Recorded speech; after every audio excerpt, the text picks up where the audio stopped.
एक ने तो प्रश्न किया कि माता जी, अभी कुछ दिन पहले की बात है कि गुरु की शरण में जाने वाला, प्रभु की शरण में जाने वाला और नहीं जाने वाला, दोनों को तो जीवन में संकट आते। प्रभु की शरण में जाए अथवा दूसरा नहीं जाता है, दोनों के जीवन में तो संकट तो आते ही रहते हैं, तो फिर जाना ही क्यों? प्रश्न बड़ा अच्छा था। मैंने कहा इसका जवाब हम प्रवचन में ही दे देंगे। प्रभु की शरण में जाने वाला और प्रभु की शरण में नहीं जाने वाला, दोनों के जीवन में संकट आते हैं, तो फिर जाया क्यों जाए? मैंने कहा एक छोटा सा उदाहरण के माध्यम से मैं बताना चाहूंगी तुम्हें। आ जाना सुनने के लिए प्रश्न बड़ा अच्छा है। बिल्ली के मुंह में चूहा रहता है। जब वो चूहे को पकड़ करके ले जाती, कभी आपने उसका चेहरा देखा? कितना डरावना होता है, भयभीत रहता है उसका चेहरा। कोई छीन ना ले मुझसे।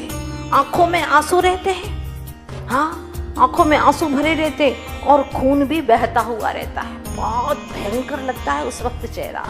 लेकिन वही बिल्ली जब अपने मुंह में अपने बच्चे को लेकर के जाती है, उस वक्त उसके चेहरे पर स्नेह, प्रेम उमड़ता हुआ रहता है। आंखों में करुणा, अपनापन रहता है। खून नहीं, करुणा की धारा बहती है। अपने पद से प्रेम की धारा बहती रहती है और बच्चा भी बिल्कुल निश्चिंत रहता है। जबकि चूहा भयभीत रहता है, ये मुझे कहीं और जोर से दबा देगी, मर ही जाऊंगा, हर वक्त भयभीत रहता है।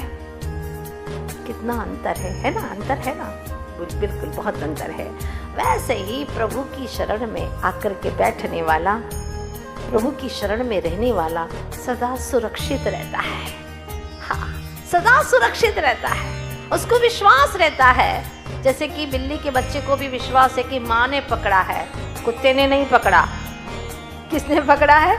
माँ ने पकड़ा है। मैं सुरक्षित हूँ, वो मुझे जहाँ भी ले जाएगी सुरक्षित ले जाने के लिए, पहुँचाने के लिए ही ले जा रही है, इतना निश्चिंत रहता। उसी प्रकार से एक सद्भक्त, एक श्रद्धालु जिसके भीतर में भगवान के प्रति श्रद्धा है, वह प्रभु की शरण में जाता है और अपने आप को सुरक्षित मानता है कि हाँ, मैंने प्रभु की भक्ति की है, मैं बिल्कुल सुरक्षित हूँ। मेरे जीवन में जो भी विघ्न संकट आएंगे, मैं उसको बहुत हंसते हंसते समता के साथ में सहन करता रहूंगा और कर्मों के संकटों को मिटा दूंगा। इतनी सामर्थ्य है मुझ में। जैसे के पास में जाते हैं वैसे ही परिणाम हमारे बनते हैं, ये बात तय है। अगर हम भगवान के निकट में जाएंगे तो हमारे परिणाम भी वैसे ही।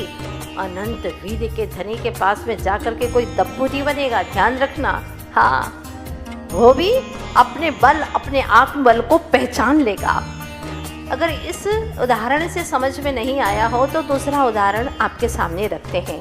गाड़ियां बेचने वाले बैठे हैं आप लोगों के बीच में। BMW की गाड़ी होती है ना, हाँ, कॉस्टली रहती है। कितने की होती है बताओ जरा? 1-8 करोड़ की बोलिए ना। हाँ, लगभग 2 करोड़ की अपन हाईएस्ट ही मान करके चलते हैं ना। हाँ, तो जब BMW में बैठता है, वहाँ बहुत सारे रास्ते में गड्ढे हैं, उबड़ खाबड़ जमीन है, फिर भी उसको कहीं से भी दचके नहीं लगते, उसको कहीं से भी ऐसे धक्के नहीं लगते और आराम से वह पार कर लेता है। दूसरा वह है जो 800 वाली में बैठा है। नैनो निकली थी ना, छोटी सी 1 लाख की गाड़ी। हाँ, नैनो में, मारुति वैन में बैठा है, 1-2 लाख की गाड़ी में। कितने धक्के लगे। एक साइकिल रिक्शा से गया है, कितने सारे धक्के लगे। दोनों को रास्ते में गड्ढे मिल रहे हैं, लेकिन अंतर है कि नहीं?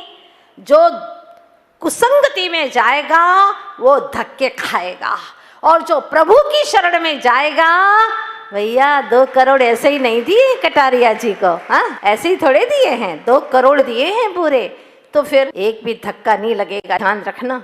हाँ, धक्का नहीं लगेगा। वो जो प्रभु की शरण में गए हो, समझ लेना अब तुमने अपने आत्म तत्व को जान लिया है। जैसे प्रभु ने, जिनने निज को जाना है, तो हमने भी अपने जिन स्वरूप को जान लिया है।